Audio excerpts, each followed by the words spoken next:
today's video guys, let's unboxing Hanabishi 20-liter microwave oven. Inverter na siya guys, so medyo tipid tayo sa kuryente. So, pagkadating nga nito, ay excited nga agad ako mag-unboxing. Ganito pala pag nanay ka na, no? Gamit na lang talaga sa bahay, nagpapakilig sa'yo. Maliban sa ihi mo. Ay, huy! Dati, natatawa ako sa mama ko, ba't masaya pag may bagong gamit sa kusina? Igamit lang naman.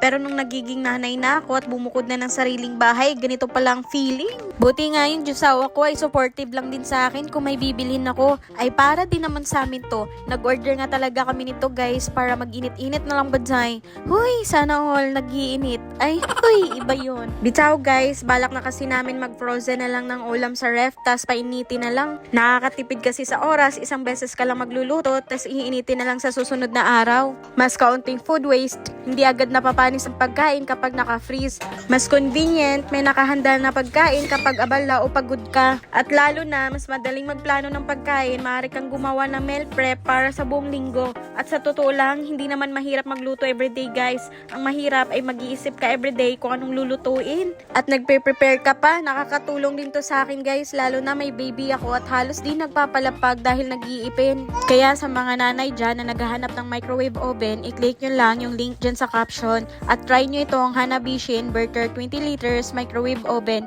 Basta Hanabishi, kilala at matibay, kaya check out na!